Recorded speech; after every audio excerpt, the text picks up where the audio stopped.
Hola, Bienvenido. Omar. Vamos a comenzar entonces. Acá estoy viendo ¿Listo? mucha gente. Hola Alicia, Hola, ¿cómo estás? querido, ¿cómo andás? Encantado de verte. Veo muchos colegas, muchos amigos, muchas amigas. Veo gente de Buenos Aires, de Entre Ríos, lo veo ahí a Daniel y a Claudia. Bueno, muchos amigos. Lo veo a Juan Zelaya desde Alemania. En fin, bueno, tenemos una concurrencia muy interesante, así que estamos muy contentos de iniciar este ciclo. Que un poco me había planteado María del Carmen Bataini la idea de que lo invitásemos a Enrique, que siempre está eh, dispuesto a enseñarnos, a transmitirnos todo su conocimiento, toda su experiencia. Y entonces pensé que podíamos armar con él un primer ciclo de discusión de tesis doctorales, de las muchas tesis doctorales que se han escrito en nuestro país, en España, en la región, y entonces me pareció que era una buena idea discutir tesis doctorales escritas por sus propios autores. Y bueno, Enrique escribió aquella tesis que fue histórica en su momento porque introdujo un tema que era casi desconocido, o por lo menos con esa profundidad en nuestro país. Pero entonces me gustaría primero que la presidenta de JUFEJUS, María del Carmen Bataini, y de Reflejar, Claudia Misahuac, nos den la bienvenida, le den la bienvenida a Enrique, y después un poco explicamos la dinámica del ciclo, si les parece. Así que adelante ustedes entonces, Claudia y María del Carmen desde Entre Ríos y desde Buenos Aires, creo que estás, María del Carmen, ¿no? Así es, estoy en Buenos Aires y si te parece tomo la palabra Encantado, entonces, encantado, adelante. Omar, Claudia, perfecto. Bueno, simplemente darte la bienvenida a esta nuestra casa, diciéndote buenas noches a ti, buenas tardes a los que están en nuestro país y a cada uno desde su país, de acuerdo al horario que sea, sean bienvenidos. Van mis agradecimientos, Omar, para esto que ha sido una iniciativa que surgió con Enrique de nuestras conversaciones de los sábados. Te agradecemos que la hayas tomado y bueno, y que se transformó en esta reunión conjunta de charlas sobre tesis doctorales magistrales, como es justamente la de Enrique en el día de hoy, y que creo que nos enriquecen a todos. Destacar también el agradecimiento a Reflejar en la cabeza de su presidenta, que está acá la doctora Misahuac, a Noli, Mili, querida Mili, que tanto trabajo te damos, pero que siempre con una sonrisa y todo sí, vamos para adelante. A Federico, que recién lo conozco, pero también muchas gracias porque todo el soporte técnico es sumamente importante, el soporte anímico y el soporte también específicamente académico. Hablar de Enrique es hablar de una persona primero maravillosa, de un ser humano con una capacidad de reflexión, de realidad impresionante. Hablar de Enrique es hablar de una trayectoria en derecho penal que abarca 3 países, ¿sí?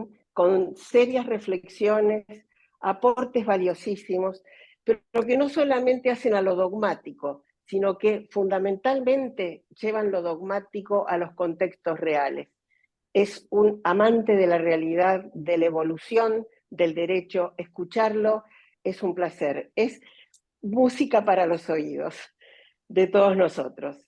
Realmente conocerlo virtualmente cuando estuvimos trabajando hace ya unos cuantos años, fue un espacio maravilloso de aportes invaluables, pero no terminaron en esos años de reflexión, en ese consultivo que estuvimos trabajando, sino que a partir de allí nos reunimos todos los sábados con Inés, que aquí la veo, y que Hilda debe estar por allí también, para También. charlar de la vida y también de algunos aspectos jurídicos. Pero eso también nos enriquece y suma valor. Cuando lo conocimos personalmente, recién estaba Alicia también conectada, Alicia Mercado, el año pasado en Madrid. Bueno, allí vimos que su generosidad es así, espontánea y grandiosa. Y compartir el seminario y compartir las visitas al Tribunal Supremo fue un verdadero placer. Si yo tuviera que definir en este momento a Enrique, diría que es una persona que nos demuestra que la calidad académica va unida a la calidez humana.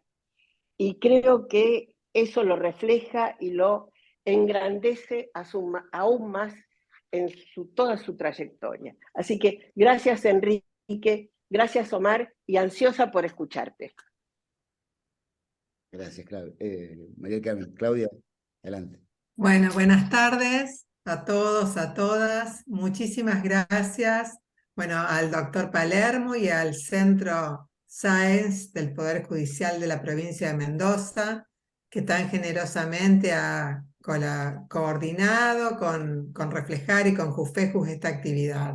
Muchas gracias, en la persona de Omar, pero también, bueno, Milinol y todo su equipo, así que gracias a todo el equipo. Gracias a todos y cada uno de ustedes que están hoy conectados para escucharlo, nada más ni nada menos que al doctor Enrique Bacigalupo.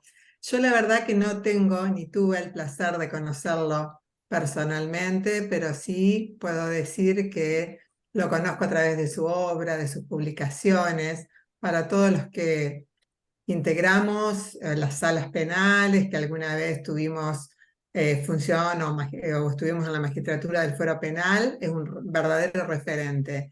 Así que yo creo que va a ser un placer, pero de esos placeres que últimamente venimos haciendo innumerable cantidad de videoconferencias, de Zoom, aprovechando esta herramienta de la virtualidad a través de Jufejus y de Reflejar. Pero hoy creo que esto tiene la maravillosa oportunidad de poder escucharlo nada más que y nada menos que el doctor Bacigalupo. Así que también felicito la idea, porque la idea en realidad fue de Omar, de continuar con otras tesis doctorales. Así que vamos a estar en todas estas oportunidades que nos brinden, apoyando con Reflejar para lo que necesiten. Y pronto, ojalá tengamos la oportunidad de estar personalmente con el doctor Bacigalupo. Buenas tardes a todos. Gracias, Claudia. Bueno, brevemente, el formato, Enrique, es un formato de seminario, esta es la idea que tenemos, de un seminario, es el seminario de nuestra cátedra. Vamos a tener 3 tesis doctorales en lo que queda del año, la de Enrique para comenzar, vamos a tener la tesis de Alejandra Verde el 6 de noviembre, y las 2 tesis doctorales de Marcelo Sanchinetti el 11 de diciembre, y eso es lo que vamos a discutir, esas 3 tesis durante estos 3 meses que quedan del año. Así que les agradezco la presencia, especialmente ahí veo varios amigos y colegas, de Daniel, de Inés Weinberg, la veo ahí, la también que se ha sumado, así que muchas gracias. Alicia y el resto de los colegas. También veo a un profesor Santiago López de la UBA, lo que tengo acá en imagen. Un saludo, un cariño grande para todos ellos. Y bueno, esta tesis se hizo se publicó en el año 70, y se cocinó, por decirlo así, posiblemente en el mejor lugar de la dogmática penal de todos los tiempos, ¿no? Uno piensa en el Seminario de Filosofía del Derecho que encabezó Hans Welzel, luego continuó Armin Kaufmann y finalmente con Gunther Jacobs. Con todos ellos ahí, en ese seminario, Enrique se formó, con lo cual es un lujo que nos cuente de su tesis, de esa tesis que introdujo ese tema. Kaufmann fue de algún modo el gran teórico del finalismo. Yo siempre le digo a mis alumnos, Welzel fue el creador del finalismo, pero el gran teórico del finalismo fue Armin Kaufmann, y ese pensamiento de Kaufmann está muy influenciado ahí en la tesis de Enrique, con lo cual es una tesis que era enormemente potente en aquel momento y que todavía tiene su predicamento, ¿no? Porque todavía la tesis de Kaufmann sigue teniendo predicamento en la actualidad. Así que va a ser un gustazo escucharte, Enrique, y bueno, dispuesto para escuchar y para discutir. Adelante, Enrique, un abrazo a todos y a todas y gracias por estar. Muchísimas gracias a todos los que están aquí presentes y también especialmente a María del Carmen Battaglini, a Inés Weinberg, a Hilda Kogan, que también la veo aquí, y especialmente a vos, Omar, que en realidad sos el dueño de casa y que me hayas propuesto hablar de este tema. La verdad que no es que me hayas propuesto un tema fácil, porque es difícil hablar sobre las propias cosas, sobre los propios trabajos que uno ha realizado. Pero bueno, vamos a ver qué es lo que resulta. Yo agradezco profundamente a todos, han sido todos muy bondadosos conmigo. Creo que en estas circunstancias siempre se exagera un poco y con respecto a mí la exageración ha sido evidente. La tesis Delitos impropios de omisión se publicó en 1970. Tiene una cierta historia también, aparte de la tesis, la elección del tema de la tesis, porque en aquellos tiempos yo había solicitado una beca a la Fundación Humboldt y la Fundación Humboldt me concedió la beca para que yo realizara una investigación sobre el tema de la antijuricidad, que era lo que había propuesto precisamente al solicitar la beca. Tema que había sido naturalmente consensuado por Jiménez de Azúa con el propio Belzer, que era el director del seminario al cual yo me iba a incorporar para trabajar en la tesis. Pero en julio de 1966 ocurrió un hecho que me hizo cambiar del tema. Ya no me interesaba tanto la antijuricidad como otras problemáticas que era el de la omisión impropia. Lo que ocurrió en 1966 fue la noche de los bastones largos. Es decir, un día, me parece que del mes de junio de 1966, la policía de la Federal entró a la Facultad de Ciencias Exactas en la ciudad de Buenos Aires y comenzó a dar golpes a medio mundo que aparecía por allí. Daba la sensación de que el personal actuaba sin ningún límite, el personal policial. Pero resulta que los periódicos fotografiaron y presentaron y dijeron que en los alrededores donde estaba la fuerza policial estaba el jefe de policía, que en esa época era el general Fonseca. Y entonces el problema que a mí se me presentó es que como había personas lesionadas por la acción de la policía, el secretario general de la universidad, don Julio Simón, me pidió que aceptara defenderlo como en el ejercicio de la acción popular, perdón, de la acción particular. Y entonces el gran tema que se presentaba allí era cuál es la responsabilidad del general jefe de la policía que está presente, ve los hechos que están ocurriendo, que no tienen ninguna justificación y sin embargo no hace nada para impedirlo. Entonces, bajo el influjo de la situación de la dogmática alemana en ese momento, se había publicado en 1960 el libro de Armin Kaufmann, ya ahora aparecía la 7ª edición del libro de Belzer, con una recepción de los conocimientos de Kaufmann en materia de omisión impropia, y me pareció que no había nada más adecuado que aprovechar la situación que se me planteaba en la defensa de don Julio Simón y trabajar no sobre la antijuricidad, que era un tema realmente demasiado amplio para tratarlo en el tiempo que tenía de la tesis doctoral, y que el tema más adecuado entonces era el de los delitos impropios de omisión. Es decir, la responsabilidad por las acciones lesivas a las personas que no habían sido impedidas por el jefe de la policía dando orden de que eso no ocurriera. Esa era la cuestión que se iba a plantear y que se planteó realmente. La causa tuvo poca importancia. La primera decisión que tomó el juez federal que recibió el caso fue la de sobreseer definitivamente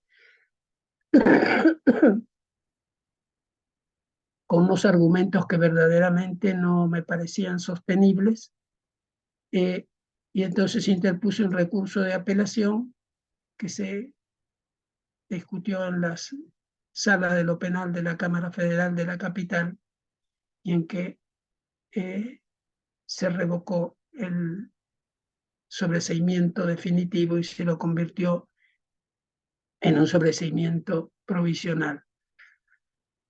No era una gran victoria, pero en aquellos tiempos y en aquel momento realmente yo me sentía bastante confortado, y sobre todo me sentía agradecido a un magistrado de la sala de la Cámara Federal, que era don Enrique Ramos Mejía, en cuya cátedra yo había sido profesor adjunto, por la forma en que había tratado el tema, y verdaderamente para modificar ese sobreseimiento definitivo del sobreseimiento provisional había que actuar valientemente, y él lo había hecho como lo había hecho siempre en todas las oportunidades que había tenido. De manera que entonces, bajo el influjo de la fuerte influencia que en ese momento tomó la tesis de Armin Kaufmann sobre delitos impropios de omisión, el acogimiento por parte de Welzel de las tesis fundamentales del libro de Kaufmann, comencé a estudiar el tema y llegué a Bonn. Y claro, hay que ponerse en la situación de un jurista joven, inexperto, que llega a la Facultad de Derecho de la Universidad de Bonn, que tiene que trabajar en una sala contigua a la que ocupa el profesor Welzel, que en aquel momento era algo así como una divinidad de la dogmática, más o menos. Y aparte de eso, encuentra una cantidad de bibliografía que tiene 200 años de antigüedad, porque el tema no había sido descubierto antes de ayer. El tema tenía mucha antigüedad y había sido tratado de muchas maneras en el curso de los años anteriores.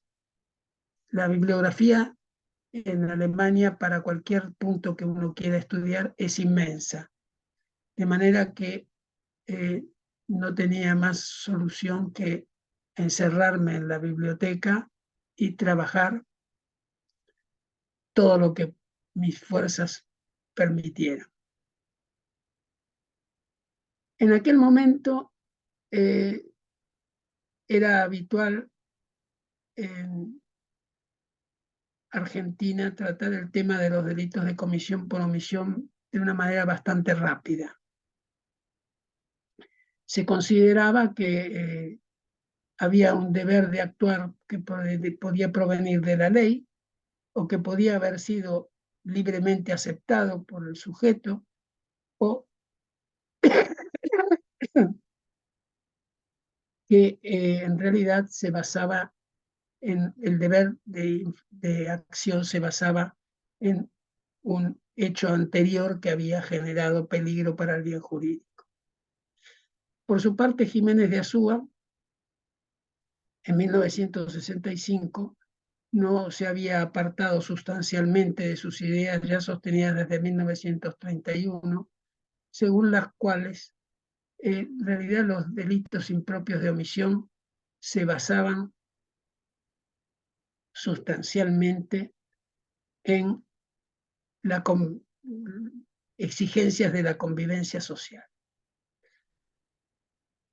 Jiménez de Azúa pensaba que tenían fundamento en la moralidad, pero no le dio gran importancia al tema. Si se revisa la tercera edición de 1965 del cuarto tomo del tratado, se verá que Jiménez de Azúa sigue pensando que en realidad, de la misma manera que no hace falta diferenciar entre un homicidio cometido con un arma de fuego y un homicidio cometido con un arma blanca, tampoco hay que diferenciar entre la madre que ahoga al niño que quiere matar o la madre que lo deja morir porque no lo alimenta. Este punto de vista no fue en realidad fuertemente discutido como hubiera merecido, pero en todo caso no hubo recepción por parte de la dogmática argentina de los puntos de vista de Jiménez de Azúa. En esta materia, naturalmente.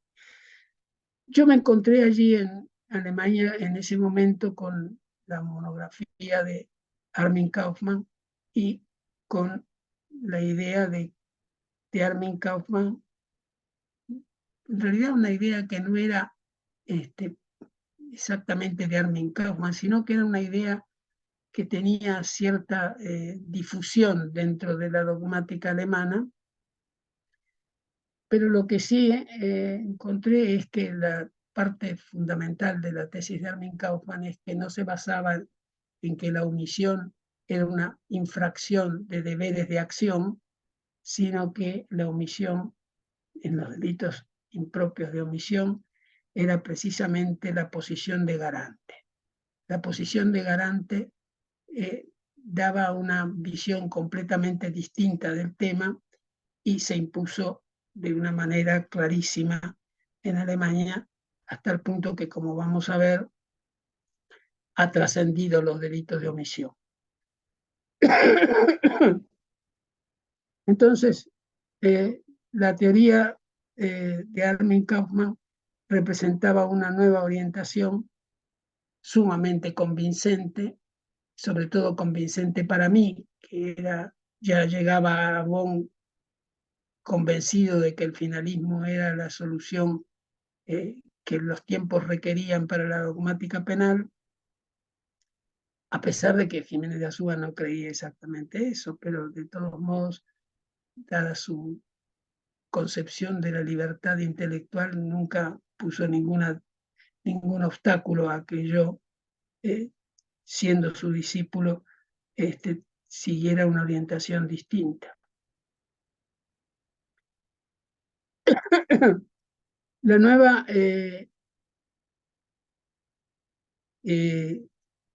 situación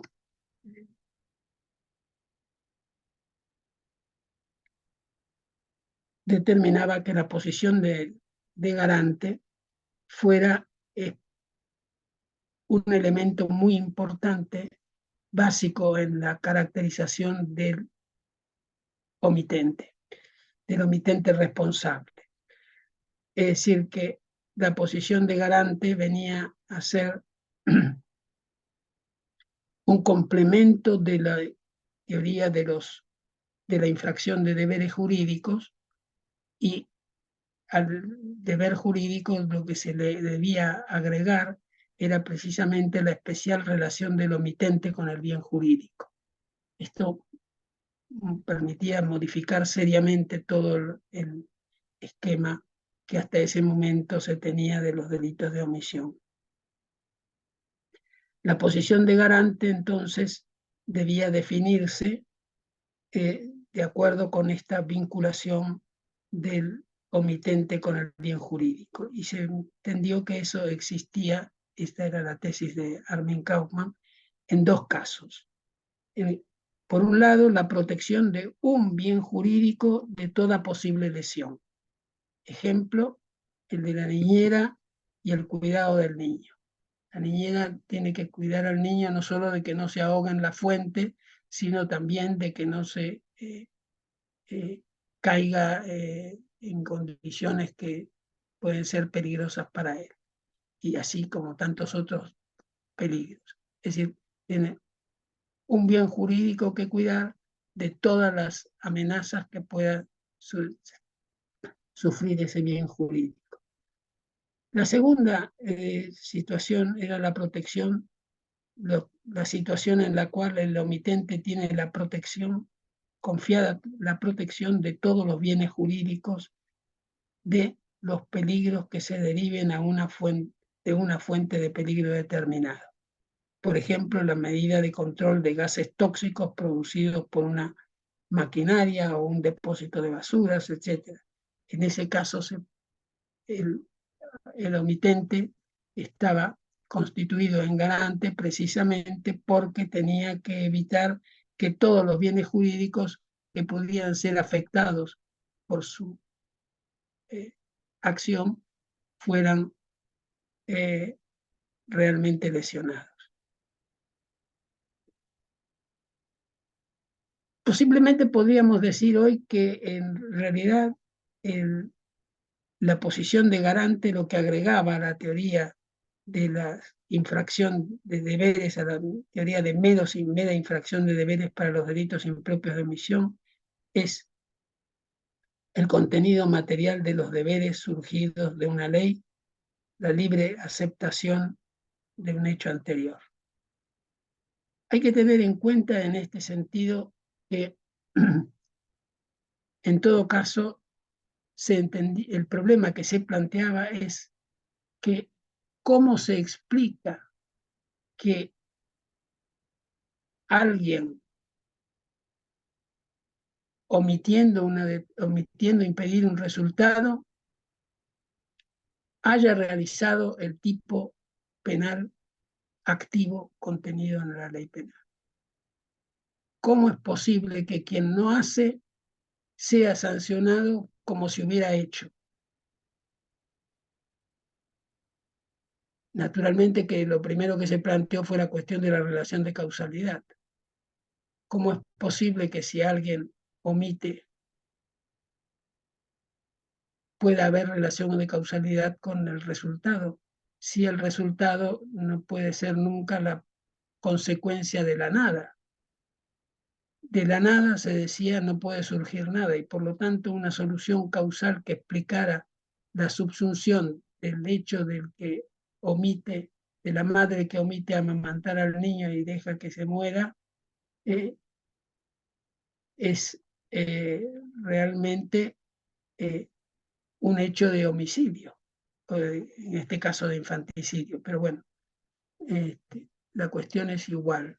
Es decir, había que subsumir bajo un tipo penal que prevé una relación de causalidad con un resultado, un hecho consistente en la omisión que no puede producir ese resultado. Esto dio lugar, naturalmente, también a problemas de toda clase en el ámbito del derecho constitucional. Eso no necesitamos explicarlo especialmente.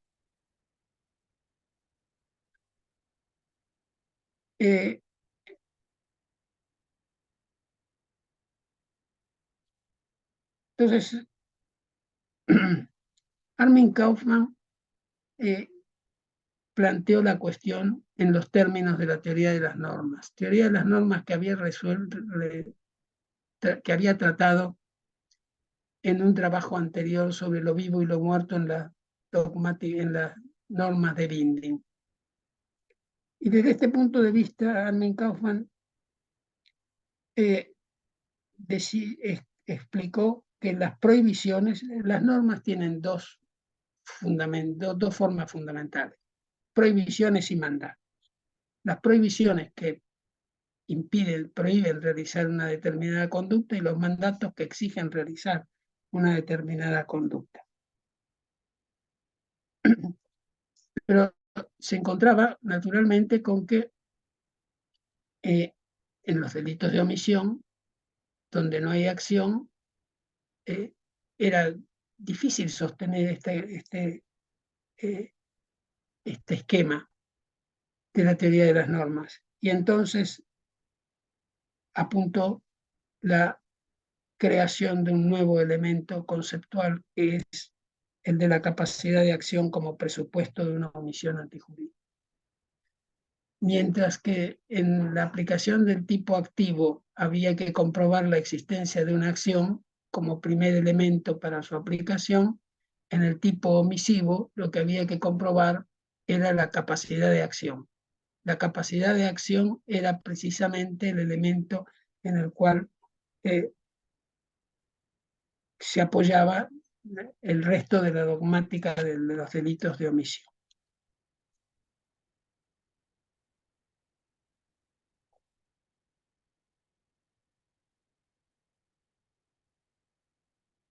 En el derecho penal argentino en ese momento no había un desarrollo de la teoría de la omisión que pudiéramos considerar moderno para su época. En la dogmática argentina, Sebastián Soler, su obra tan importante del derecho penal argentino en 1940, había establecido la teoría de la infracción de deberes como un problema de antijuricidad y que era precisamente el problema con el cual se resolvía la cuestión de la causalidad de la omisión. Y se discutía en Argentina, pero se discutió de una manera muy, muy suave, yo diría, sin demasiado interés, la cuestión del caso de la madre que no alimenta al hijo. Que, como dije antes, Jiménez de Azúa aprovechó para sostener que en realidad el deber del omitente era un deber que surgía no de la ley, sino de la convivencia social y también de la moral.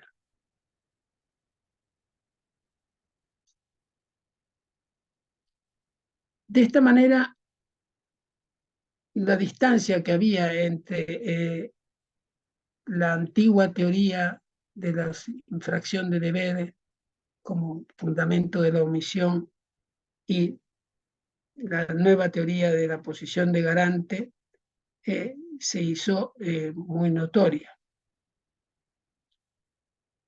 El tipo, esta es la formulación de Belzel, el tipo de los delitos impropios de omisión, dijo Belzel, no está escrito en el texto de la ley. Y textualmente cito, la posición de garante es un elemento adicional no escrito en los tipos activos. Allí se plantea una cuestión muy importante, porque siempre el principio de legalidad se ha vinculado con la existencia de una ley estricta y escrita.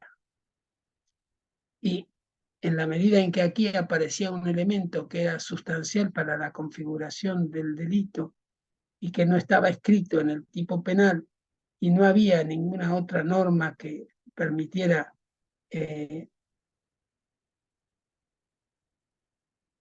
explicarlo, parecía que sería una parte importantísima y casi imposible de superar. A tal punto que yo no dediqué en la tesis doctoral todo lo que se podría haber dedicado en ese momento, porque ya se había comenzado a discutir sobre la posibilidad de cómo resolver este tema en el derecho positivo.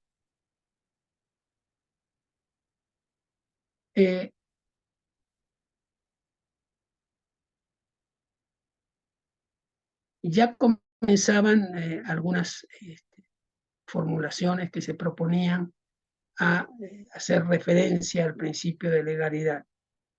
Y básicamente fue la solución del parágrafo 13 del Código Penal alemán y de 1957 y el artículo 11 del Código Penal español, con los que se permitía directamente la sanción de una omisión que produjera un resultado establecido en un tipo activo, siempre y cuando fuera equivalente con la realización activa del delito. Si estos elementos podían haber, si estas consideraciones, o mejor, si estas normas hubieran podido resolver los problemas de los tribunales en la aplicación de una norma no escrita a el autor de la omisión, es una cuestión que todavía se puede seguir discutiendo.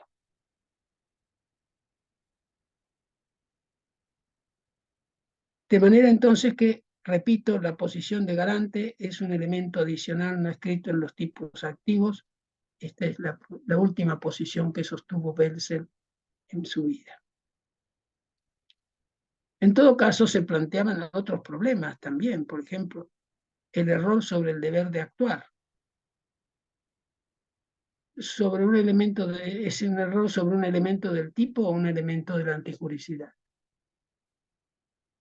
En el momento en que no estaba en cuestión la teoría de la culpabilidad, según la cual la conciencia de la antijuricidad era un problema de la culpabilidad, era verdaderamente interesante. Actualmente se ha convertido en un tema también muy interesante, en tanto un autor como Jacobs, por ejemplo, pone en duda la teoría de la culpabilidad con respecto a la posición que debe tener el conocimiento del deber de actuar.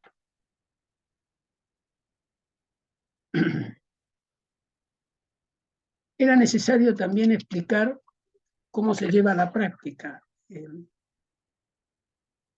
este tipo de esta explicación dogmática del delito de omisión. Empezando por reconocer que la posición de garante también concurre en los delitos propios de omisión. El presupuesto de la posición de garante, como dijimos antes, es la capacidad de acción. Por lo tanto, en la aplicación de esta norma, construida de esta manera, es necesario comprobar la posibilidad física real de realizar el resultado. Esta posibilidad física real de realizar el resultado tiene también presupuestos intelectuales que fueron desarrollados por Armencau, que tienen que ver con el conocimiento que se requiere al autor de la omisión, si se puede decir autor de la omisión, es decir, al omitente. El primer elemento de conocimiento es el conocimiento de la situación típica. Si el autor no conoce la situación en que se encuentra un bien jurídico que está amenazado y que tiene que defender, naturalmente no hay ninguna posibilidad de responsabilizarlo. Es decir, que el conocimiento de la situación típica es el conocimiento de la situación de peligro del bien jurídico que debe custodiar. Y además, no solamente el conocimiento de la situación típica, sino que hay que comprobar la cognoscibilidad de los elementos para salvar el bien jurídico. Es decir, que no es necesario que el autor sepa que tiene las herramientas con las cuales puede resolver la cuestión, sino que además la tesis es en ese sentido más amplia, sino que es suficiente con la cognoscibilidad, con que haya podido conocer los instrumentos con los cuales hubiera podido lograr la salvación del bien jurídico. Esos son los presupuestos entonces de la capacidad de acción. Por lo tanto, una capacidad física de evitar el resultado y además el conocimiento de la situación típica y la cognoscibilidad, la posibilidad de conocer de los elementos para el bien jurídico. Así las cosas, también se planteó el problema de la tentativa. El problema de la tentativa que es indudablemente complejo, porque la tentativa consiste en este caso en la omisión del intento de cumplir con un mandato de acción. Y aquí se abren dos posibilidades. La primera es si se omite el intento de cumplir con el mandato de acción cuando se deja pasar la última posibilidad de cumplimiento del mandato, o si no realizar el intento en el primer momento en el que fue posible realizarlo, ya consiste un comienzo de ejecución. Estas dos posiciones han sido muy discutidas. Un discípulo mío hizo la tesis doctoral sosteniendo el primer punto de vista, es decir, que no, el primer punto de vista no, de que no realizar el intento en el primer momento en el que fue posible ya dar lugar al comienzo de ejecución, que es la posición precisamente contraria a la que yo he defendido en mi tesis doctoral. Para mí es necesario que el autor haya dejado pasar la última posibilidad de cumplir con el mandato de acción.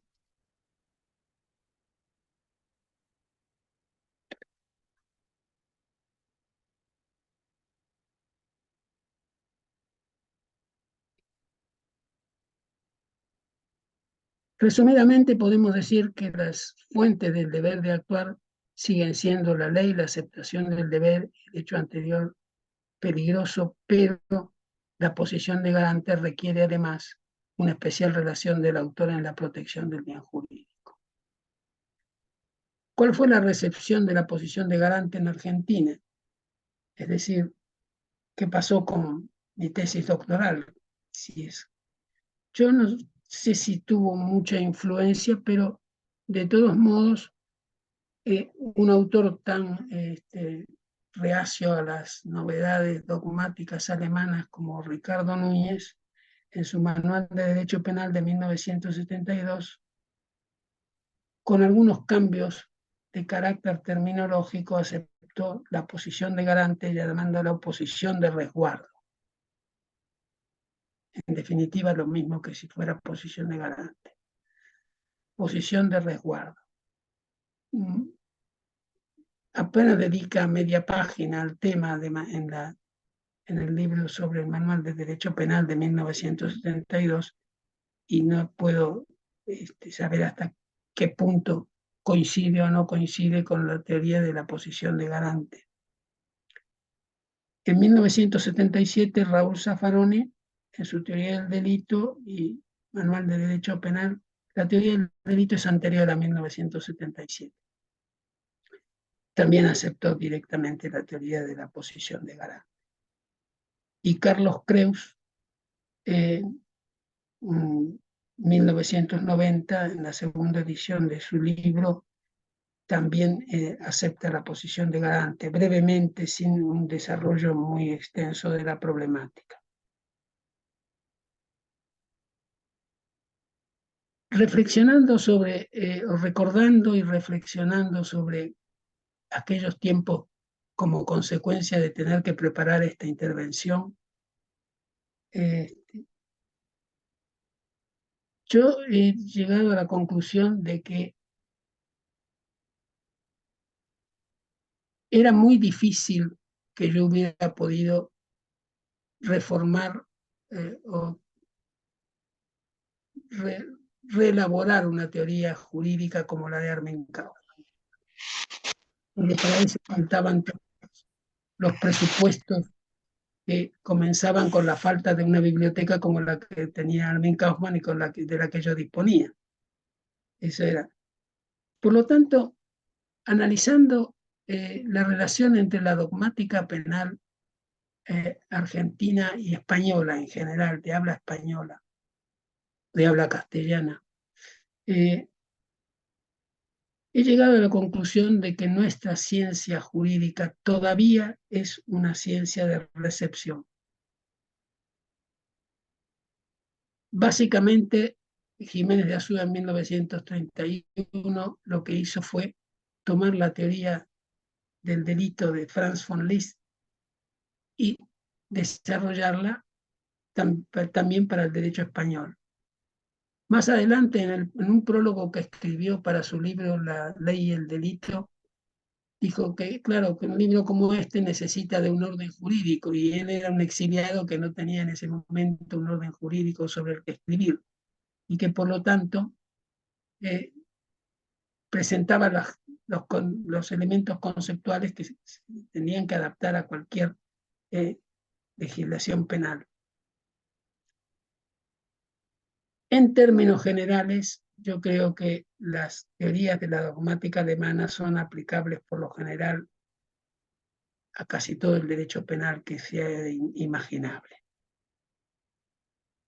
siempre y cuando naturalmente se conserve la estructura de que se sancionan acciones penales prohibidas por la ley y castigadas con una pena. ¿Cuándo dejaremos de ser una ciencia de recepción o cuándo de tener una ciencia de recepción?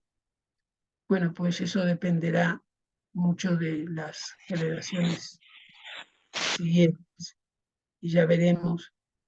Probablemente los más jóvenes ya han empezado. En ese sentido, será interesante lo que diga Marcelo Sanchinetti con respecto a su propia tesis cuando venga a estos coloquios.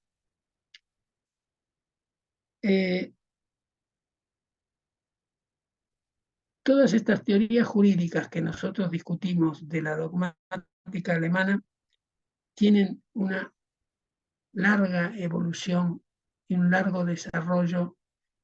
Y además, no solamente eso, sino que en la Universidad Alemana uno lo que percibe, y es lo que a mí me llamó más la atención, es la forma en que se desarrolla el pensamiento.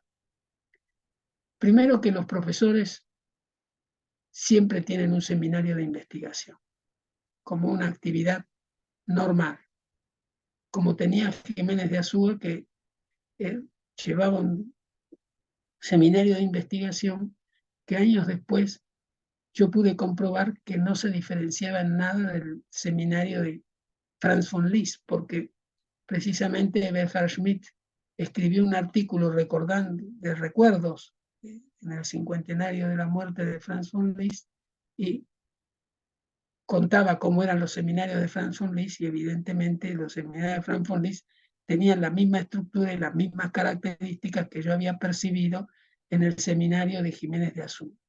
Cuando llegué a Alemania, el seminario de Belsen y el seminario de Armin Kaufmann no me parecieron una cosa que era totalmente diferente de lo que yo pensaba, pero sí podía comprobar que en Alemania la discusión es muy profunda antes de que una idea sea puesta en circulación. Y en ese sentido yo creo que una de las reformas importantes de la Universidad Argentina debería ser tratar de elaborar que cada cátedra fuera un ámbito de discusión con asistentes y con doctorandos que participan de la discusión. Es notable ver cómo, por ejemplo, hablaba Omar Palermo, me preguntaba antes si en el seminario de Belsen, que yo asistía, o el de Armin Kaufmann, estaba Zielinski. Es decir, cuando salió el libro de Zielinski, ya sabía yo lo que iba a decir, porque Zielinski venía discutiéndolo durante semestres y semestres en los seminarios de Armin Kaufmann. Digo esto por nombrar un autor, pero es evidente que el problema de la discusión de los conceptos jurídicos en seminarios con asistentes y con una bibliografía que refleja una tradición centenaria es lo que diferencia sustancialmente la producción dogmático-jurídica alemana de la producción dogmático-jurídica que se puede hacer en Argentina. Argentina puede alcanzarlo perfectamente, puede alcanzarlo sin ninguna dificultad, sobre todo con profesores modernos como Omar Palermo, que también percibió en Alemania cuál era la forma de trabajar y así realizó su tesis doctoral. De una manera que yo creo que coincide más o menos con las experiencias que yo he tenido y con el impacto que a mí me causó una bibliografía que era imposible de dominar. A eso hay que agregarle que es una bibliografía que no está en castellano. pero de todos modos se puede ir creando en castellano también una tradición de pensamiento en ese sentido. No es una casualidad que las cátedras de Derecho Penal en Alemania sean alternadas por el mismo profesor con la de Filosofía del Derecho. Wenzel no era director del Instituto de Derecho Penal, era director del Instituto de Filosofía, o mejor dicho, del Seminario de Filosofía, no tenía el nombre de instituto. Roxin y otros profesores también. Unos dedican más, Armin Kaufmann también. Armin Kaufmann dedicó mucho a la parte de la teoría de las normas, de la filosofía del derecho de la teoría de las normas. Roxin también ha seguido desde sus puntos de vista unas ideas filosóficas porque comparte, ejercía tanto la cátedra de filosofía como la cátedra de derecho penal. Creo que esto puede ser importante para una reforma de la Facultad de Derecho de las universidades argentinas. Durante el tiempo que yo pude representar en el Consejo Directivo de la Facultad de Derecho a estudiantes primero y a graduados más tarde, siempre lo propuse, como ustedes comprenderán, sin demasiado éxito. Pero de todos modos, yo creo que ese es el modelo que va a permitir que la discusión no sea simplemente la discusión de último momento, sino que se elabore sobre la base de una tradición intelectual que me parece muy importante. Y yo, me parece, querido director, que con esto podemos considerar leída mi tesis doctoral por tercera vez. Muchas gracias, Enrique. Un gustazo escucharte.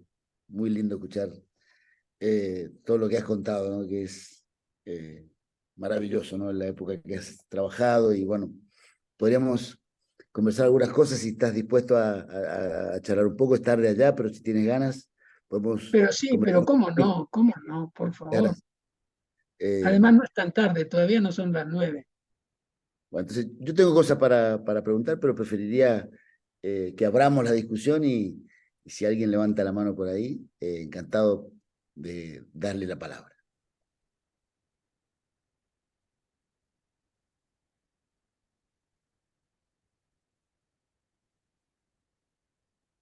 Yo no soy muy bueno con esto, pero no veo ninguna mano levantada.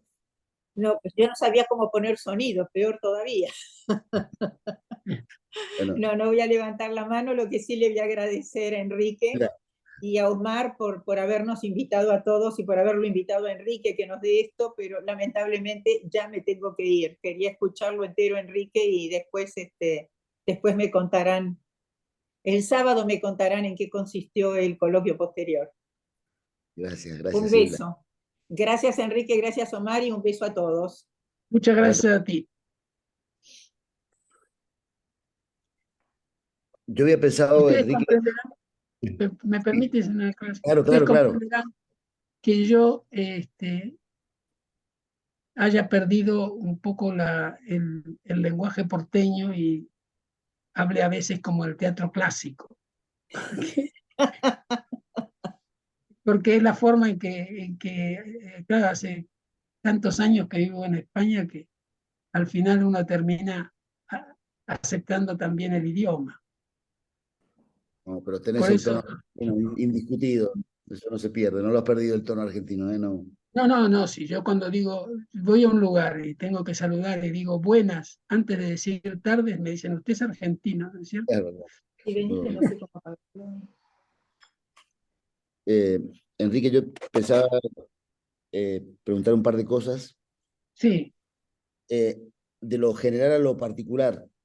De lo general, digo, vos decís, tenemos una dogmática de recepción, usaste esa expresión. Digo, Sí, sin- más allá que el método es importado, por decirlo de algún modo, si no tenemos los juristas locales el deber y la necesidad de adaptar ese método. Podemos traer el método, pero la necesidad de hacer dogmática, no dogmática positivista, o también como límite, por supuesto, de ley lata, a la Núñez, a la Soler, pero sí la necesidad de reinterpretar la semántica social de nuestra región. Digo, da lo mismo el método finalista, causalista, funcionalista en sociedades como más igualitarias como las europeas, como las alemanas, o tenemos que adaptar este sistema, este método a sociedades como las nuestras, que son fundamentalmente desigualitarias. Si esto tiene alguna importancia o no dogmática. Esa era una primera aproximación. Y la segunda es, ¿qué te parece? pero, Eh, perdón, ¿me lo sí, puedes completar? eh, ¿me escuchaste la pregunta? ¿Querés que la repita? Sí, te rogaría me la repitieras. Y, digo, que vos decías que la ciencia nuestra es una dogmática de recepción, que de algún modo, bueno, recibimos fundamentalmente de Alemania, yo creo que hoy también desde España. eh, el método, la dogmática es más bien de importación, como decías vos, ¿no? Digo, si no es tarea nuestra, de los juristas nuestros, adaptar esa dogmática, no solo al derecho positivo, como le gustaba tanto decir a Ricardo Núñez, sino también a la semántica social de nuestros países, de nuestra región. Digo, da lo mismo una sociedad desigualitaria, es idéntica a la dogmática en una sociedad como la alemana que en una sociedad como la nuestra. El método de Jacob, por decir un nombre solo ahora, se aplica de igual manera en Alemania que aquí. ¿Se puede importar sin más o hay que hacer una adaptación de esa filosofía y de ese método dogmático a sociedades como que tienen nuestras propias características? Digo, o se importa sin más un modelo a otro. Esa era una de la primera cuestión que te quería plantear. Y la Yo creo segunda, que hay, te respondo esto rápidamente, me parece que habría dos niveles. Hay un nivel en el cual es igual en todas partes. Me parece que es exactamente lo mismo. Y hay otro nivel que es el de las adaptaciones que se vayan presentando y que vayamos descubriendo qué es necesario hacer. Esta es nuestra tarea, me parece. y lo otro era más de dogmática pura, decir, bueno, se escribía, recordaba el artículo el trabajo de Armin Kaufman sobre lo vivo y lo muerto. Digo, ¿qué es lo vivo y lo muerto de la obra de Kaufman y de Bacigalupo en la teoría de la omisión actual? ¿Qué te parece que queda y qué te parece que, que hay que cambiar, o que había que cambiar? Porque todavía sigue Yo teniendo creo, importancia, ¿no? yo creo que una materia que se va a tener que desarrollar con cierto cuidado es la del error sobre el deber de acción, ¿no? Y sobre la posición de garante también. Porque hay que tener en cuenta que la posición de garante ha evolucionado hasta el punto de que actualmente Jacobs sostiene que la posición de garante es un elemento importante también en los delitos activos, también en los delitos activos. Y eso O sea, me todos parece los que, delitos son delitos de infracción de un deber de garante. sí, me parece que esta es una cuestión que tenemos que desarrollar y ahí se verá de qué manera las circunstancias particulares de nuestro país o de nuestros países tienen que reaccionar frente a determinados puntos de vista. Me parece. Por ejemplo, una cosa que deberíamos pensar y que ya se podría discutir es si con una norma como la del artículo 11 del Código Penal Español o el artículo 13, el parágrafo 13 del Código Penal alemán, se pueden resolver los problemas del principio de legalidad que podrían haber. ¿Qué Si pensás al esto es respecto? así, Es decir, esto es así, entonces aparecerá una nueva problemática que se estaba empezando a desarrollar cuando yo estaba en Alemania haciendo la tesis, y que se desarrolló después, cuando se dictó el parágrafo 13 del Código Penal alemán, del cual se derivó finalmente también el artículo 11 del Código Penal español. Estas son cuestiones que habrá que ver si de alguna manera circunstancias muy particulares de cada una de estas sociedades pueden incidir en esa solución. Ahí veo Yo algunas manos. pienso que en principio las categorías dogmáticas se van a mantener, o se pueden mantener sin ninguna dificultad, pero habrá que ver. Siempre estamos sujetos a que constantemente hay quienes dicen, no, que es una dogmática extranjera, que como dogmática extranjera no, que importa conceptos que son ajenos a nuestra cultura, ¿no? Yo no, hasta ahora no me he dado cuenta de eso. Había levantado la mano en primer lugar Carlos González y después Teresa Divari, si es que voy, eh, si veo bien desde aquí. Si hay alguien que no veo que levante la mano, por favor que active el micrófono y me pregunte directamente. Gracias. Carlos González, entonces. Bueno, muchas gracias por la palabra, muchas gracias, profesor Enrique Basegalupo, por su exposición. Yo tengo 3 preguntas para hacerle. La primera es más bien anecdótica y es saber cómo terminó su intervención y el caso en el hecho de la noche de los bastones largos. La segunda pregunta tiene que ver con... Se la contesto ya rápidamente. Terminó Bien, con un sobreseimiento provisional. bien, perfecto, muchas gracias. La segunda pregunta tiene que ver Dice con... provisional en Argentina, ¿no? El sobreseimiento. Sí, Era sí, del viejo código. Claro, ahora tendríamos archivos, sobreseimiento o absolución. El sobreseimiento provisional es una figura que hoy no tenemos. Yo creo que es una figura inconstitucional, pero bueno, Bien, perdón, bueno. siga. No, gracias.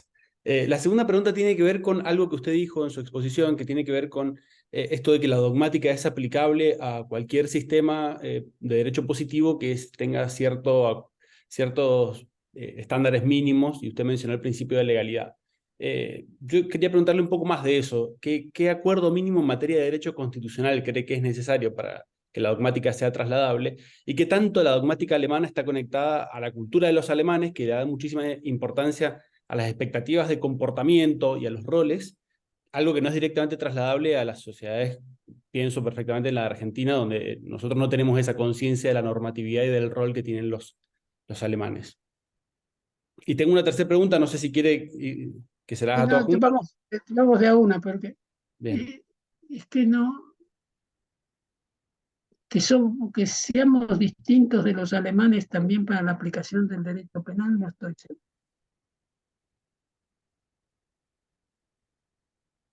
Que en la aplicación de los conceptos después puede haber matices que estén condicionados por la cultura de cada país. Sí, eso lo admito, pero la verdad que si yo tuviera que decir qué es lo que tuve que modificar de la teoría de Armin Kaufmann sobre la posición de garante en los delitos impropios de omisión como consecuencia de las características de la cultura argentina, yo diría que es un tema que en realidad ni se me planteó. Ese es un tema en el cual siempre se saca ese tema, pero nunca se dice exactamente qué es lo que habría que modificar, a ver cómo sería una teoría del delito patria, no sé cómo, no lo sé. Probablemente cuando alguien sea capaz de elaborarla, podamos entrar en la discusión. No sé si con esto respondo la... Sí, muchas gracias, profesor.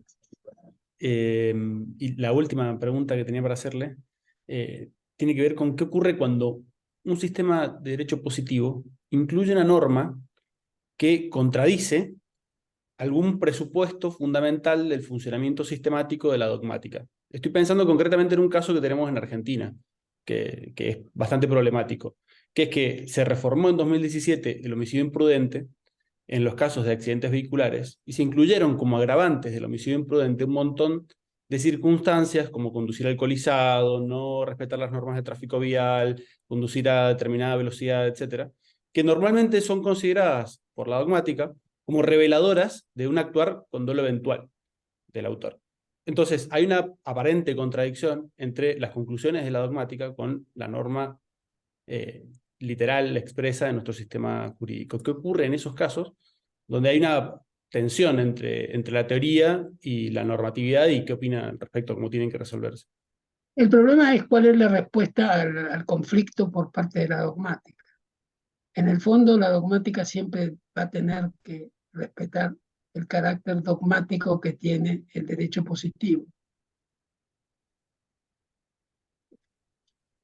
Ahora, yo no sé cómo se desarrolló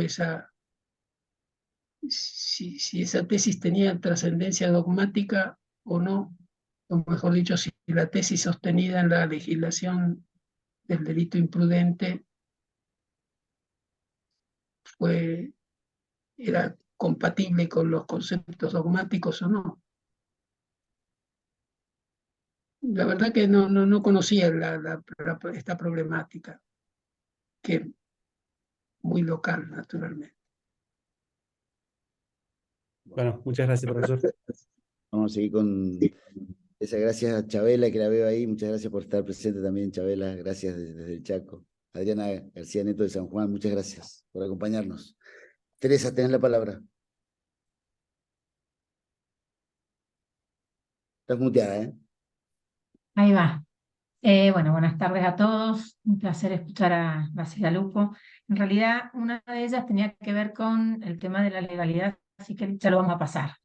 Y la otra es que esbozó, mientras mencionaba su tesis doctoral, que debería haber ahondado, que no lo realizó en su momento, porque la motivación de la tesis era otra, sobre estos deberes de cuidado o los roles en temas más concretos como es la mamá que cuida, todo lo vinculado a los cuidados, ¿no?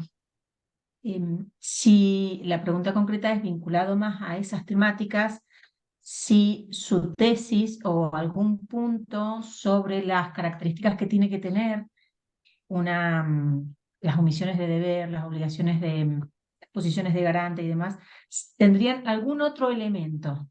¿Me explico en la pregunta?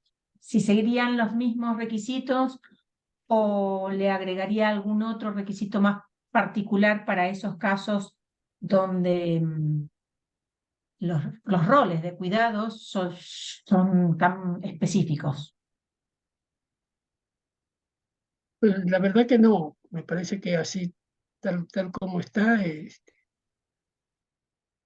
hay suficientes elementos conceptuales como para garantizar una aplicación adecuada de la ley.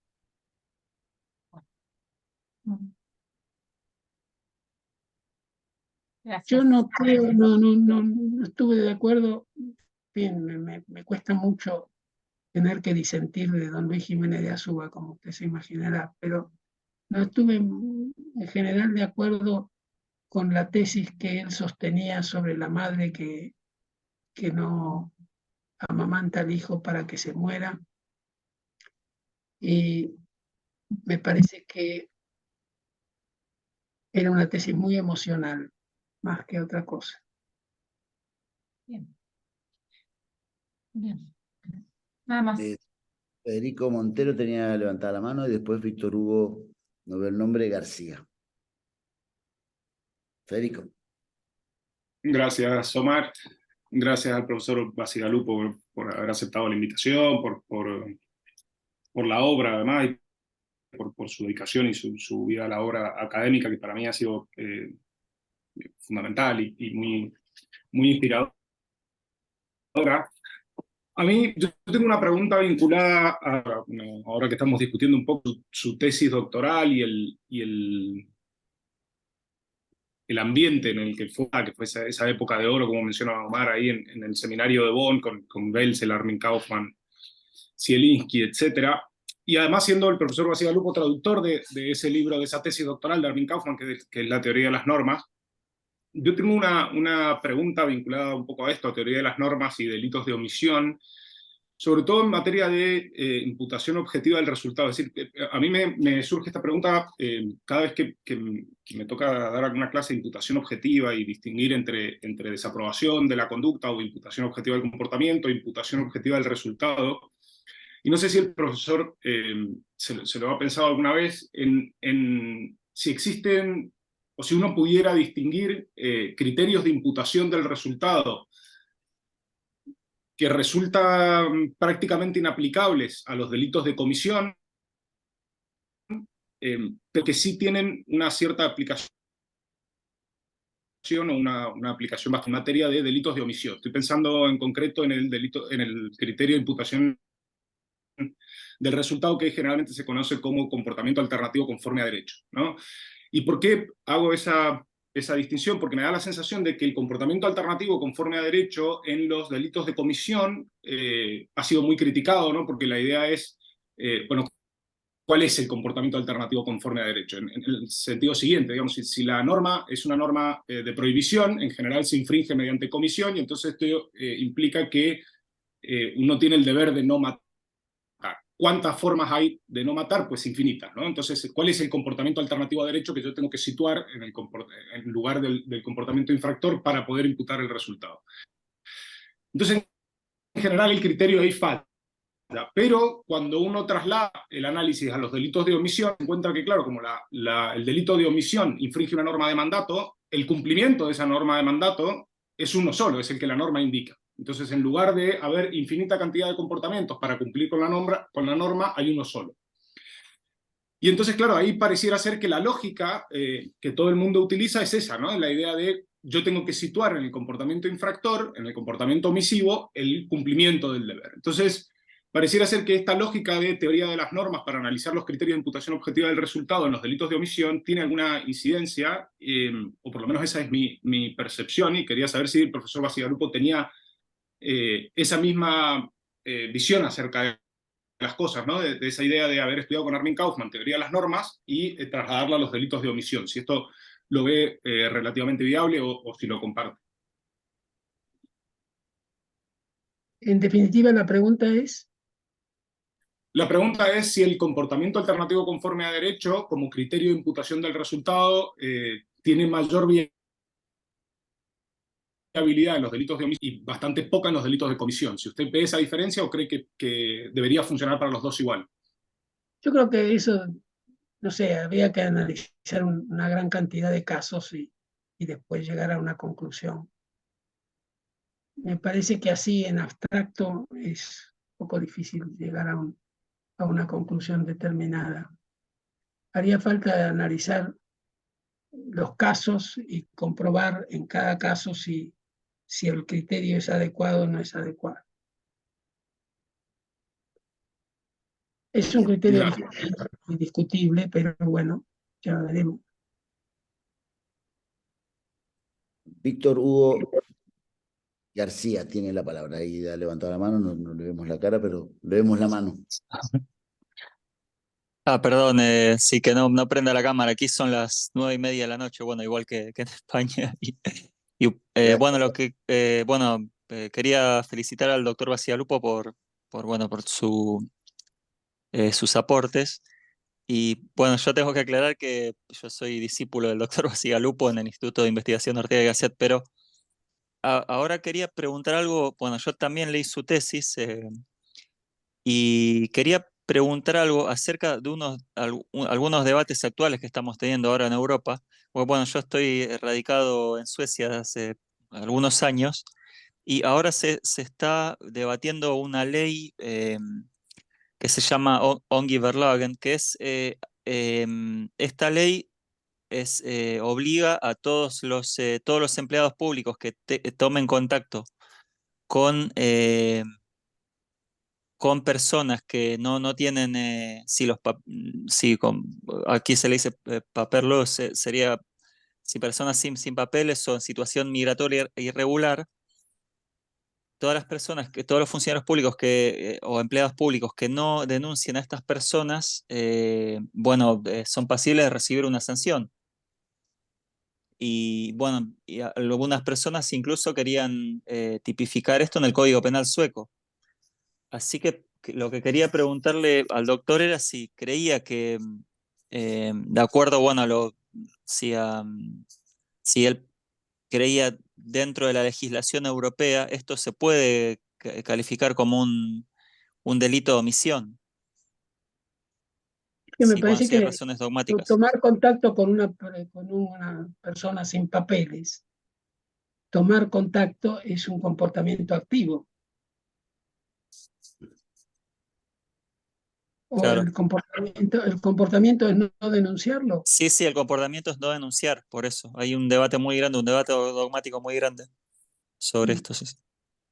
Y creo que puede ser que en España sea lo mismo, pero con las personas, con refugiados. No. No, así una obligación de denunciar no Bien. no está Bueno. impuesta de esa manera todavía que yo sepa. Bueno, sí, pues, entonces habría razones para considerarlo delito de omisión el no denunciar a una persona. Porque bueno, la polémica es esa, que obliga a los empleados públicos a Es un denunciar que la situación. problema Sí, de sí. política criminal, no es un problema dogmático. Si Bueno. establezco el deber existe. Si no lo establezco, no existe. Y si establezco el deber o no establezco el deber, es una cuestión de política criminal, pero no es, me parece a mí, un problema dogmático. Bueno. Los Bueno, problemas muchas gracias. dogmáticos se plantean en el momento de aplicar la ley. Claro. Sí, no, la ley todavía está en el Riksdag, en el Parlamento, pero bueno, hay un debate muy grande. Sí. Creo que es la ley más polémica que vi en todo el tiempo que estuve aquí. Pero bueno, muchas gracias, doctor. Estuvo muy claro. Gracias a ti por la pregunta. Veo otra mano levantada, pero no será, veo iPhone, pero no veo el nombre de la persona que ha levantado la mano. ¿Puede ser yo, quizá? Sí, exacto. ¿Cómo es tu nombre? Soy María Luisa Silva de España. María Luisa. Y María Luisa, encantado. muchas gracias por Nos habernos... conocimos en el seminario de Enrique, ¿no? Sí, yo Ahí está. participo del seminario de Enrique desde hace Muchas muchísimos gracias. años. Sí, Gracias. sí. Y bueno, solamente quería dar la enhorabuena por haber convocado esta reunión, sobre todo en un lunes en el que no hemos tenido el seminario, lo cual nos permite tener un seminario y bueno, volver a agradecer al profesor Bacigalupo su constante imaginación y trabajo. Y bueno, nosotros recepcionamos probablemente las ideas geniales que tiene él siempre en relación con la interpretación y la dogmática. Y bueno, en el caso de la omisión y de los delitos omisivos y de la posición de garante, sin duda alguna, pues aquí en España la importancia de la recepción en la jurisprudencia de todos estos argumentos, que continúan naturalmente ahora en los delitos económicos y en la configuración de la coautoría en muchos de esos comportamientos. Y luego me ha resultado también muy interesante esta última pregunta, no conozco la persona que lo ha hecho, en relación con el comportamiento alternativo adecuado al deber. Es que está muy vinculado con el problema que ha desarrollado el profesor Bacigalupo en relación con la causalidad, porque claro, en la omisión, incluso en estas conductas de comportamiento alternativo adecuado al deber, estamos siempre hablando de una causalidad hipotética. ¿Qué habría pasado de realizar la conducta alternativa adecuada al deber? ¿Qué habría pasado si el conductor que bajo la influencia del alcohol hubiera respetado la distancia de seguridad del ciclista o el ciclista que no hubiera ido? Es decir, siempre está la causalidad hipotética y eso es lo que ocurre en la omisión. Yo vuelvo a preguntar ahí al profesor Bacigalupo, a mí me parece que lo que suponga en el análisis de que la conducta omisiva ha supuesto un incremento del riesgo para el bien jurídico, permite la construcción de la causalidad hipotética y de la imputación objetiva. Más me parece o más razonable, me parece, que acudir al indubio pro reo, porque el indubio pro reo va a estar probablemente siempre actuando en el sentido de denegar la vinculación, pero siempre ese comportamiento alternativo adecuado al deber genera la duda, pero la causalidad hipotética me permite construir la tipicidad objetiva y subjetiva del delito impropio de omisión y, en su caso, en los delitos activos, en los que también se plantea este problema de imputación objetiva. Gracias de nuevo, gracias por dejarme también participar en la discusión y enhorabuena por este seminario que, como dice Enrique, los seminarios son la clave de proseguir con la investigación y de descubrir siempre y de mover la cabeza. Muchas gracias a todos. Bien, muchas gracias por estar, gracias. Enrique. Sí, muchas gracias, María Luisa. Sí, estas cuestiones las venimos discutiendo y especialmente tú tienes una especial afición por ellas y por lo tanto son de los temas que habrá que solucionar con el tiempo, porque por ahora no tenemos una solución definitiva. Muy bien. Emilio Cuenca, está ahí con la mano levantada, Emilio.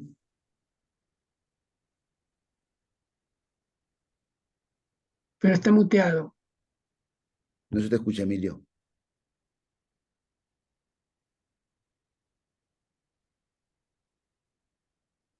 No te escuchamos. Si hay alguna otra pregunta.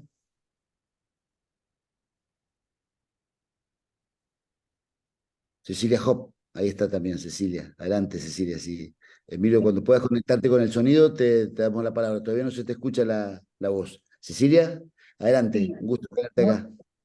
Muchas gracias, doctor Palermo, y pido disculpas porque mi cámara no está funcionando y, por supuesto, muchísimas gracias al doctor Bacigalupo por la generosidad de exponer su tesis doctoral después de tanto tiempo de haberla trabajado, pues me imagino que será un tema al que le tiene cariño y que siempre es lindo volver a pensar en los temas que uno estudió tanto. Es un tema al que le tengo cariño, perdónenme la interrupción, pero también es un tema del cual me resulta bastante difícil siempre hablar, porque, no sé, es algo que me ha quedado de los años de la tesis doctoral. Coincido en que es un tema muy difícil, realmente. Yo tengo muchas dudas al respecto. Lo que le quería preguntar es, en relación a, usted mencionó que la capacidad que son algunos actores, la capacidad de intervenir o de realizar una acción de salvamento, La capacidad de acción. La capacidad de acción es un presupuesto fundamental de la tipicidad. Y entonces, en ese sentido, quería preguntarle dos cosas, y es, ¿dónde ubicaría usted entonces la exigibilidad de la conducta, ¿no? Pensando concretamente en yo, digamos, mi tema de tesis doctoral tenía que ver con la aplicación de los delitos de omisión a casos, a madres por no haber salvado a sus hijos, en general de situaciones de violencia. Entonces, una de las preguntas que yo me hago es si la exigibilidad debería ser analizada ya en la tipicidad como una limitación al deber de acción. Y en el mismo sentido, también cuando estamos hablando de una garante de protección, si son exigibles sacrificios, digamos, más elevados, cuasi heroicos, a las garantes de protección, o los garantes de protección, por supuesto, o si siempre nos mantenemos, si la exigibilidad se limita al poder salvar sin riesgo personal.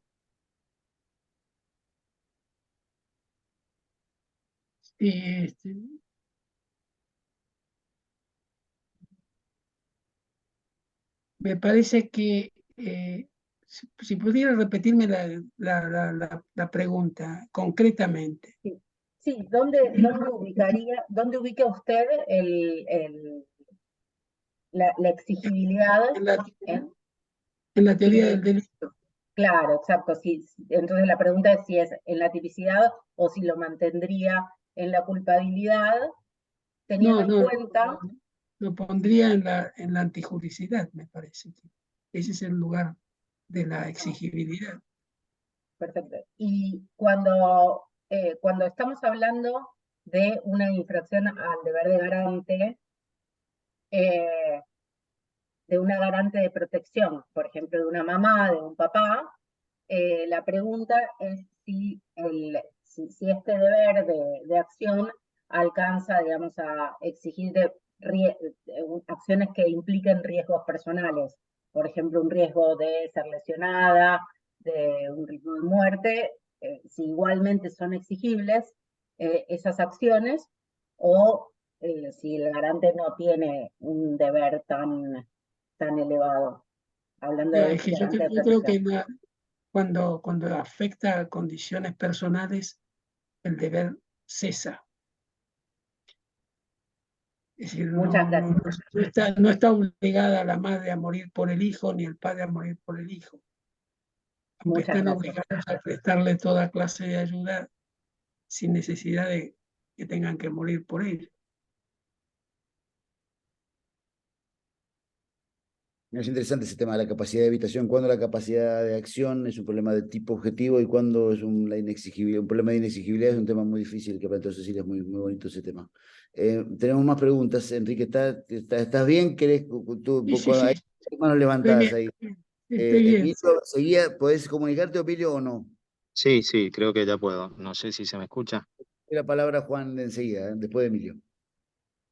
Adelante. Bueno, mi pregunta va más para el lado de la filosofía del derecho, ya que la dogmática está muy vinculada, y quería retomar o reelaborar la pregunta del profesor Palermo acerca de qué manera se pueden reinterpretar ciertas categorías de la dogmática jurídico-penal sobre la base de ciertos conceptos que están detrás de la articulación de muchos de esas categorías. Pienso, por ejemplo, en un public que retoma una teoría de la libertad descargada de los fundamentos lógico-especulativos de la teoría de la libertad de Hegel, y por lo tanto tiene bastante de Frankenstein desde el punto de vista metodológico. Entonces yo digo, ¿hasta qué punto ciertas comprensiones acerca de la libertad del hombre o de la idea de ciudadanía y del concepto de personalidad, tal como se va vertebrando, por ejemplo, la filosofía del derecho de Hegel, nos pueden a nosotros o son para nosotros vinculantes a la hora de resolver nuestra manera de entender que se deben resolver los conflictos entre libertades?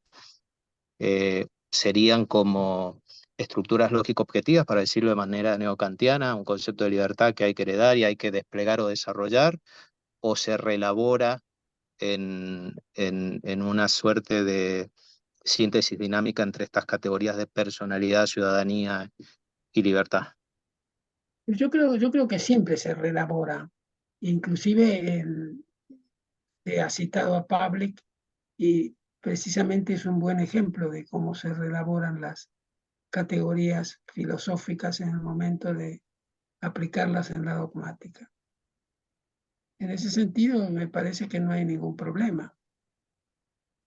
Yo creo que es... Sí, digo, si la pregunta sería si, por ejemplo, una teoría de la de Pavlik, que es tan tributaria a un concepto de libertad como el de Hegel, si ese concepto de libertad de Hegel, por ejemplo, para la Argentina, para la dogmática argentina, lo podemos heredar acríticamente o No, se yo no diría que se puede puede someter heredar. a crítica, y desde dónde se sometería a crítica, cuáles serían los parámetros desde los cuales se puede. Esa tendría que ser la aportación argentina, de decir, aquí Hegel no permite determinadas formas de concebir los conceptos dogmáticos, pero nosotros pensamos que no. Y entonces, en esa discusión con Hegel, si es que se considera que Hegel puede ser de alguna manera discutido en Argentina, yo creo que sí, no habría ningún problema. Todo es cuestión de que se discuta, de que se llegue a una conclusión después de haber elaborado todo lo que sea posible desde el punto de vista de la libertad, por ejemplo, en este caso. Muchas Yo gracias. no encuentro que no se pueda considerar compatible con la Argentina la filosofía de Hegel. Si alguien encuentra que es posible explicar los problemas argentinos con la filosofía de Hegel, pues discutámoslo, pero siempre estamos en que qué pasaría, pero yo creo que lo que tenemos es que entrar al tema.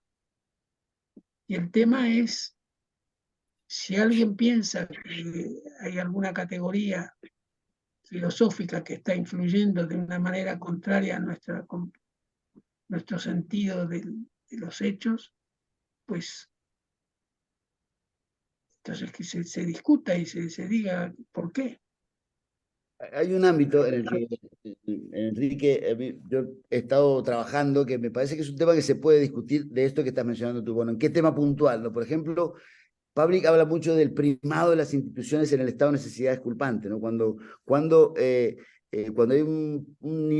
una institución que está disponible para absorber el conflicto, hay un deber de ir a esa institución, por más que exista en términos fácticos una situación de exculpación. Digo, y dice de esa institución, de ese primado de las instituciones, dice Pablo, siempre y cuando hay una correspondencia sinalagmática con la sociedad en la que rige, o sea, que la institución preste ese auxilio, digamos. No es lo mismo un sistema de donación de órganos en el que el sistema de donación de órganos funciona bien a un país donde la regla es el tráfico ilegal de órganos. Digo, el deber de recurrir a esa institución, donación de órganos, no es lo mismo según un Estado garantice ese derecho o no lo garantice. Entonces digo, me parece que ahí puede haber un ámbito en el que, claro, la dogmática no es el primado de la institución puede depender del grado de aporte que le haga a ese Estado. Entonces, me parece que esa es una idea que surge del propio Pavlik, que por ahí puede tener alguna capacidad de rendimiento en los Yo distintos creo países. que podríamos discutirlo, pero en general, yo diría que con la literatura que nosotros manejamos en castellano, esos temas nunca tienen un tratamiento profundo. Tampoco he leído gran cosa sobre consideraciones sobre la obra de Pavlik, que es una obra interesante. Sí, pero yo creo que habría que decir, esto es una cuestión que en un país como la Argentina no puede funcionar. Bueno, vamos a ver por qué y cómo. Vale. Supongamos que en la Argentina es un desorden la parte relativa a la donación de órganos. Bueno, pero a ver por qué los conceptos jurídicos no pueden funcionar porque sea un desorden. O tal vez son... También hay primado las instituciones en ese ámbito. Yo creo que nuestro país garantiza un sistema ordenado de donación de órganos y por lo tanto hay un deber de ir a esa institución. La pregunta es cuando eso no ocurre así, digamos. Me parece que en eso lo que tú dices, yo estoy de acuerdo. O sea, me parece que el sistema de donación de órganos de nuestro país funciona y es respetable y hay que seguirlo. Por lo tanto, no puedo llevarme, por más necesitado que esté de un riñón, no puedo alterar el orden que establece el orden jurídico. Tengo que esperar que llegue el riñón que me corresponde. Y si lo altero, no puedo alegar exculpación, estoy de acuerdo con eso. Pero la pregunta es, en países donde eso no ocurre, bueno, me parece que la institución sigue, el concepto dogmático sigue funcionando bien, lo que hay que hacer es adaptarlo a esa circunstancia fáctica, pero el concepto está bien, el primado de las instituciones es un concepto que está bien para cualquier orden. Sistema institucional. Sí. Sí, yo creo que efectivamente coincido con lo que tú dices. Lo que ocurre es que probablemente tengo la advertencia, o siento la advertencia de que en América Latina se habla constantemente, cuando llega un determinado momento, se habla de que, bueno, pero eso aquí no, porque eso Hegel, no, que yo sinceramente no veo el problema. Y la prueba está que, al fin y al cabo, Argentina, igual que Alemania, se maneja con una dogmática que estará mejor o peor desarrollada, pero que son Parecidas. muy similares. Bueno, le vamos a dar la palabra, y si ya terminando, si nos ocupamos al profesor, a Juan Ignacio Rosas. Adelante, Juan Ignacio. Gracias, Omar. ¿Cómo está, don Enrique? Gusto saludarlo. Muy Hacía bien, tiempo que no igualmente. nos escuchamos. Igualmente. Salir un poco de la abstracción y, como usted mencionaba antes, ir a casos concretos. A ver si quiero ver su parecer en una dimensión distinta a lo que lo planteaban antes, a propósito de los deberes de las madres, que a usted le parecían excesivos en el plano del derecho oral económico y particularmente de la responsabilidad de los directores. En un delito que sanciona el proporcionar información falsa, si usted considera que sería excesivo el sancionar a aquellos que no concurren a un acuerdo de entregar información falsa al mercado por no denunciar. ¿Le parece excesivo aquello o no? Bueno, yo he sostenido en alguna parte que el que está obligado a impedir determinados comportamientos dentro de un órgano colegiado no alcanza con que se abstenga. Tiene que hacer todo lo que el ordenamiento jurídico le permita para impedir que ese daño se produzca. Y eso con independencia de que se pueda alegar la concurrencia del principio de confianza, ¿no? ¿Cierto? No sería impedimento para esa imputación. No tendría, me parece que no tendría nada que ver. Perfecto. Bueno, muchas gracias, don Enrique. Un saludo. No, gracias por la pregunta. Bueno, Enrique, si te parece lo dejamos acá. Gracias por la excelente predisposición que has tenido para hablar, para hablarnos de tu tesis, para escuchar las preguntas. Le agradezco infinitamente a Jufeju y a Reflejar el apoyo, a María del Carmen y a Claudia que han apoyado todas estas iniciativas y además que María del Carmen fue la promotora de tu venida aquí, así que agradecido Sí. y bueno, un abrazo enorme para todos y muy agradecido entonces. Y un abrazo muy fuerte para todos y especialmente para ti, Omar. Enrique, siempre tenés tu casa acá, en la Universidad Nacional de Cuyo, ya sabes. Muy bien. Y un aplauso para el profesor. Yo quiero dejar claro que soy muy agradecido a la Universidad Nacional de Cuyo, de la que soy doctor honoris causa. Claro. Tenemos ese orgullo de tenerte de honoris causa de nuestra universidad. Y bueno, y Jufeju y a Reflejar que ha apoyado mucho tu venida aquí virtual a este seminario, así que muy agradecidos. Muchas gracias por todo. Abrazo enorme. Igualmente. Saludos a todos. Doctor, chao, gente. El próximo lunes 6 de noviembre, 17 horas, Alejandra Verde sobre su tesis doctoral de encubrimiento. Adelante.